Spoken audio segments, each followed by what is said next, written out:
Hi, I'm Dave Eckert, and this week I return to one of my favorite destinations in the world, Scotland, home to one of my favorite beverages in the world, single malt Scotch whiskey.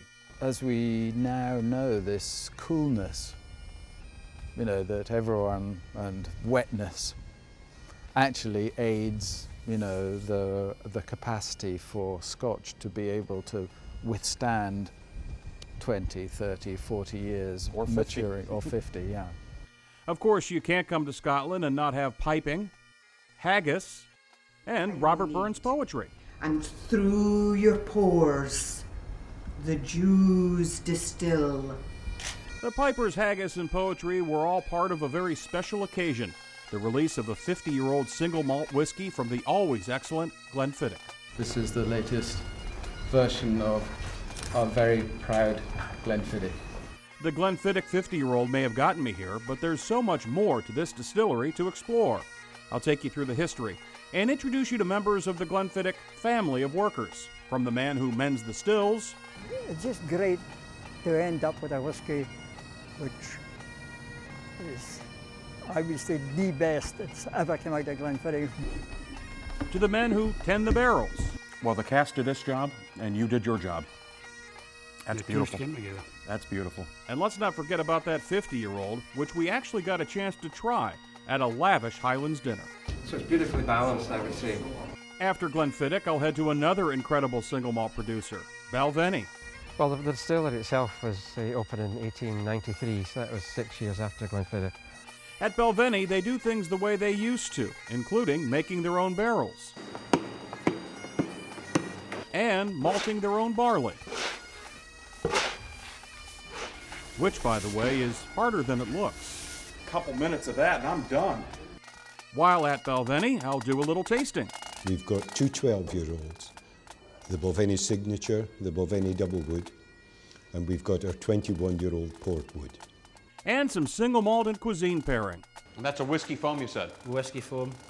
A trip to Speyside, in the heart of the Highlands, next on Culinary Travels with Dave Eckert.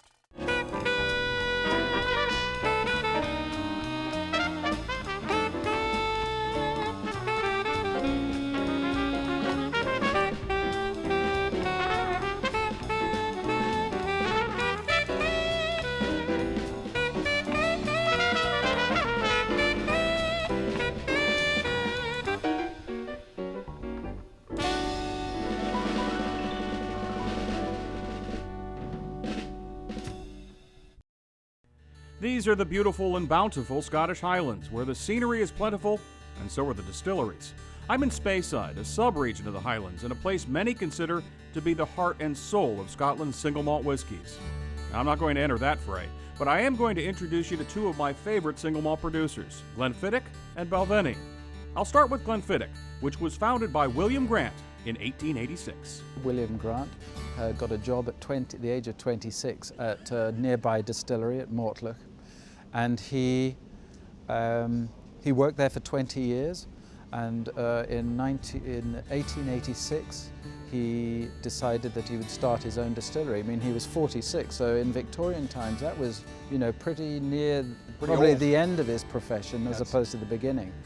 And he had 7 sons and 2 daughters, had saved enough money to buy some second-hand equipment, and with the help of only a trained stonemason, he and his 7 sons built this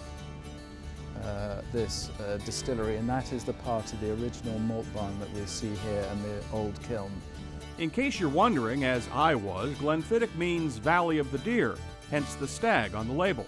As the name suggests, single malt scotches are made with a single malt, barley.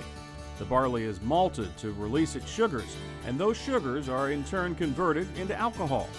It's a fairly simple formula, but it's crucial that the water be pure and the barley high grade. They're very proud of their water at Glenfiddich. It comes from the Robbie Dew well on a hillside overlooking the distillery. It's not much to see, just a cairn with a padlock, but boy is it important. Without good water, there can be no good whiskey. Back at the distillery, it's critical that the distillation process is consistent. The first drop of single malt from these stills, which are smaller than the usual ones, came on Christmas Day, 1887. And there's a final component, the aging of the spirit. Inside these stone warehouses with rock floors and slate roofs, the whiskeys breathe, moving in and out of the wood that houses them. Water, barley, and barrels. The only thing I've left out is the human component. At Glenfiddich, they refer to their workers as family, people like Dennis McBain, a coppersmith who's been maintaining Glenfiddich stills his entire life. The main reason was because my father and two of my brothers worked, and the money was good, better than you could get elsewhere. But I had to wait nearly a year before there was an opening, you know, to come here. I actually started in the floor maltings when they had the maltings here, and then an opening arose to work with the coppersmith that the company had employed. And when was that? That was in 1959. McBain was actually here a year before that magical 50-year-old Glenfiddich single malt. The reason I'm here was even put in a barrel.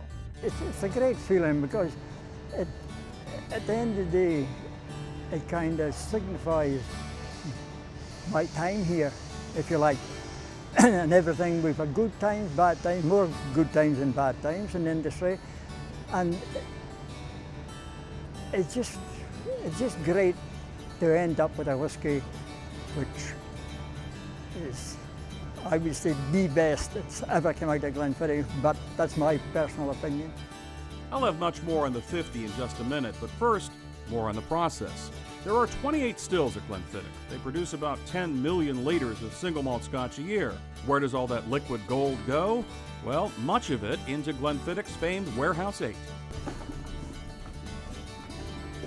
Like McBain, warehouse worker Eric Stephen has been a part of the Glenfiddich family since he was a young man, 47 years ago to be precise. Way back then, everything was, there was no forklifts, so everything had to be lifted or pushed up skids, onto a table, and into a store to store up the casks. Being a warehouseman was and is a labor-intensive job. Moving the barrels around isn't easy. Stephen takes pride in his work and the fact that the spirits he's watched over and helped mature are being enjoyed the world over. It's been a satisfaction.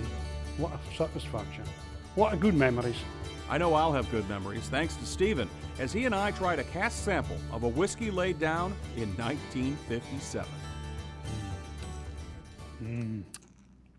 Lovely, isn't it? Oh my goodness. Wow, Much is in the fire. The finish just goes on and on. It's so round and ripe and elegant. Once it goes down into the stomach. Oh, it just it's lighting me up all the way down, isn't it? This is something to, as you said, maybe to sit in front of a fire and just a nice cold night and the feet up. And well, what a treat! A treat visiting with you and a treat trying this. Plunge. Plunge of art. And there were more taste treats to come, including that 50-year-old Glenfiddich single malt. This was to be quite the unveiling, starting with pipers welcoming guests. Everyone was there, including coppersmith Dennis McBain and warehouseman Eric Stephen. But there was no doubt the true star of this affair was the Glenfiddich 50, piped in to have its packaging shown off. This is the latest version of our very proud Glenfiddich.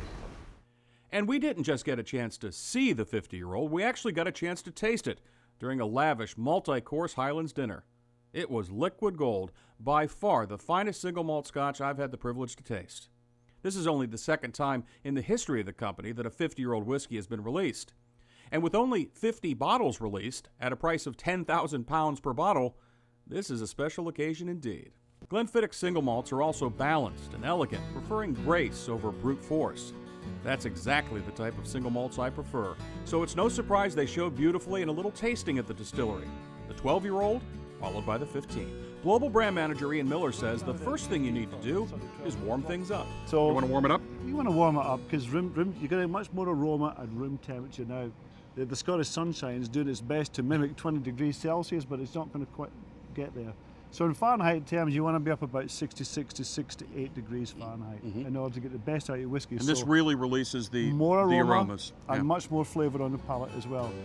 Miller also suggests adding just a touch of water to help neutralize the bite of the alcohol and release even more flavors and aromas. It softens it and it broadens the palate. but you can access to much more flavour Yeah. as well. So It covers increased more complexity. of your mouth. Absolutely. It really does. Yep. That's a delicious expression. Next, the Glenfiddich 15-year-old, which is sweeter and richer. Honey notes, richer, sweeter, and more complexity even without the water. More complexity without the water, so much richer in flavour. And I actually find that if I add water to this one here, it reduces the richness of flavour, and I don't want to do that.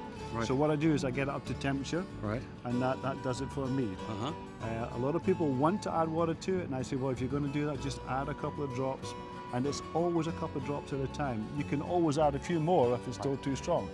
As a general rule of thumb, as you move up the ladder from 12, 15, 18, 21, if you're going to add water, as you move up, you should add less and less. Yep. Because as you pointed out, you can always add more Yep. to adjust it to your own palate. But once you get in there, Can't get it back out. can't get it back out. Yep.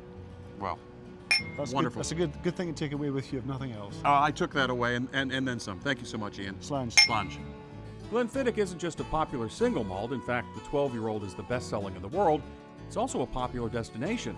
The distillery receives some 75,000 guests a year. Visitors tour the facilities, learn of the history and process involved in crafting great single malt scotches, and at the end they can grab a souvenir. The gift shop is terrific, featuring everything Glenfiddich. Of course, Glenfiddich is about producing the best single malt Scotch whiskey possible, but at the end of the day, it's also about family, and all that means. Well, I think the idea of family business is more than just the sort of shareholder structure. I think there is a sense now that the values that a family brings and a family of people bring, as exemplified again, I think by the craftsmen here at Glenfiddich, the average service that we have here. We can still be commercial, but we can still be kind. But, there's a combination, there's a balance that can be struck, and it can be better struck in a family business where maybe the financial demands are not quite so pressing. Right next door to Glenfiddich, you'll find another historic, excellent distillery, Balvenie, which has its own success story. Well, the distillery itself was opened in 1893, so that was 6 years after Glenfiddich. The family wanted to build another distillery, and most of it was built further down the road here, and the first warehouse is still in evidence, and we still use it. Although they made whiskey at Balvenie, it was mainly for blending, until the 1960s, when it was decided Balvenie would be more than a distillery. It would be a brand. Stuart has crafted quite the range of single malts at Balvenie, something I'll get into in more detail later. For now, let's go inside the distillery, which maintains a lot of the older practices vanishing from the single malt industry.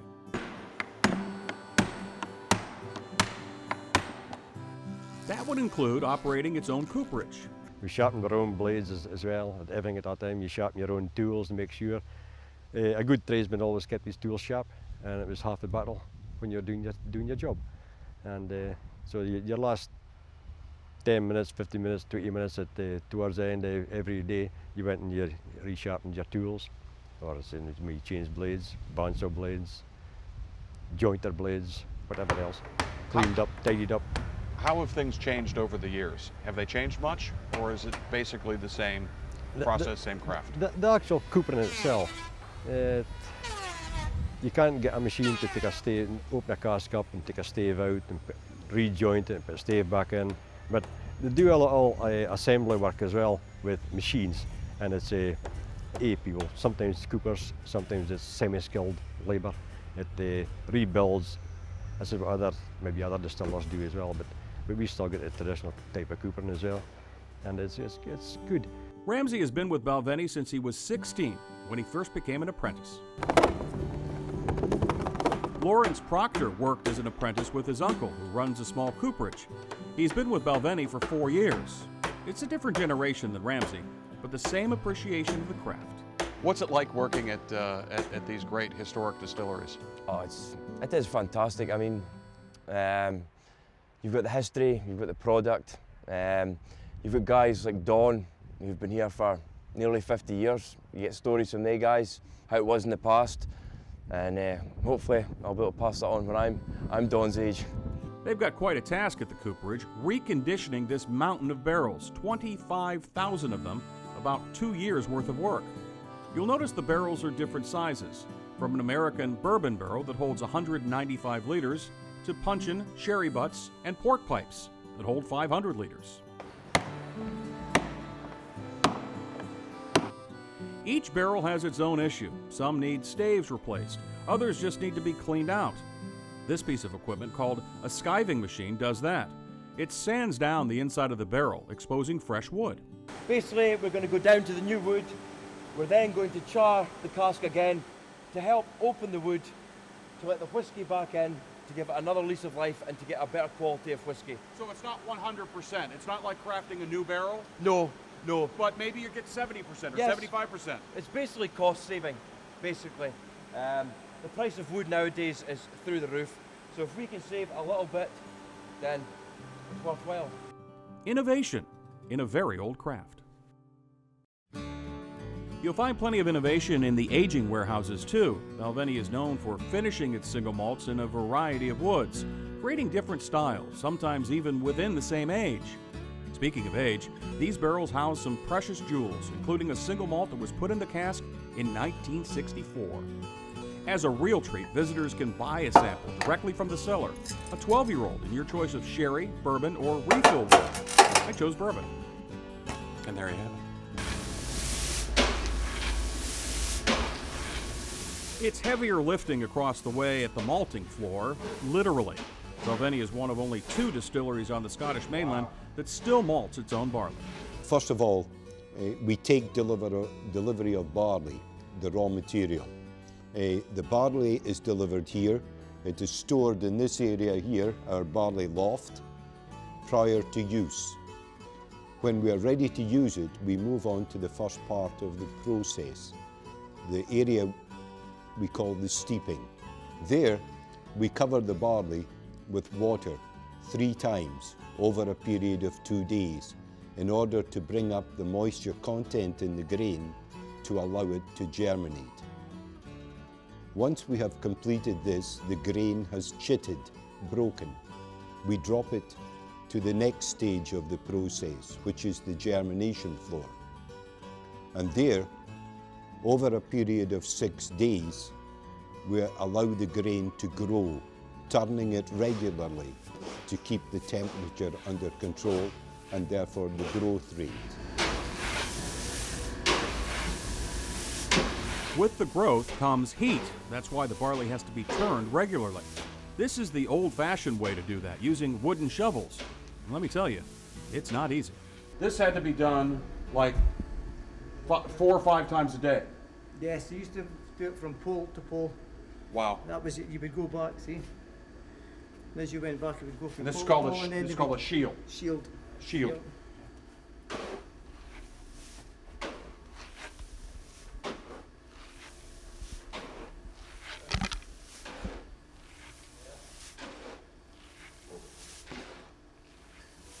Couple minutes of that and I'm done. Fortunately for them, I don't work at Balvenie. Even more fortunate that this machine now does the majority of the turning. A lot easier on the back, shoulders, and arms. Still hard work though, huh? Oh, it's still hard going, yeah. It's the only place, they call it the Balvenie gym. Yeah. Because you get free membership. Great. Thank you. You're welcome. Thank you. Well, that worked up a bit of a thirst. Time for a wee dram or 2. Actually 3. 2 12-year-old Balvenies, the Balvenie Signature and the Balvenie Doublewood, along with the Balvenie 20-year-old Portwood Finish. To start, the Balvenie Signature that features 3 different types of wood, bourbon, sherry, and refill bourbon, in an effort to give the finished single malt even more balance and character. And it's not at all heavy on the palate. It's quite light, quite light. delicate. Quite light. Fruity. Yeah, delicate flavors. The Balvenie Doublewood 12-year-old was next. 11 and a half years in traditional casks, then 6 months in brand new sherry vats. This is a fuller and sweeter single malt. Different, obviously, than Bit this. more weight. A bit fuller, bit bigger. Yeah. Maybe a tad sweeter. Finally, the Balvenie 21-year-old Portwood Finish.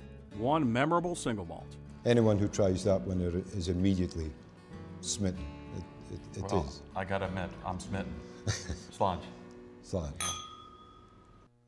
One final stop in my Balvenie visit comes in the kitchen. I mentioned earlier Balvenie has quite an impressive range of single malts, so I thought it would be great to show their affinity for cuisine. 3 dishes paired with 3 Balvenie single malt expressions. There was poached smoked haddock served on a bread crouton with pea and mint puree, a mixed leaf salad, a poached egg, and whiskey foam. The Balvenie signature 12-year-old was the pairing choice, the honey notes in the single malt matching the natural sweetness of the dish. A fillet of Aberdeen Angus beef was next. It was served alongside a slow-roasted shin of beef and champ, a mashed potato cabbage concoction. There was also a lovely veal stock cream reduction sauce applied. The Balvenie Doublewood 12-year-old was picked here, a full-bodied single malt matched to a full-bodied dish. Finally, summer fruit jelly with clotted cream. The Balvenie Portwood 21-year-old did the trick here, the cinnamon in the dish going well with the spicy sweet component of the Portwood finish. 3 great dishes, 3 great single malts, the perfect end to a terrific day at Balvenie. Balvenie, handcrafted single malt expressions from the heart of Speyside, done in many ways the way they would have been 100 years ago. On that note, it's time for me to end my trip to the Scottish Highlands, Speyside, and this week's show. As always, as I say goodbye for another week, no matter where you go or what you eat or drink, may your dining experiences be great and your travels safe. I hope to catch you again very soon on the Culinary Travels Trail. See you next week.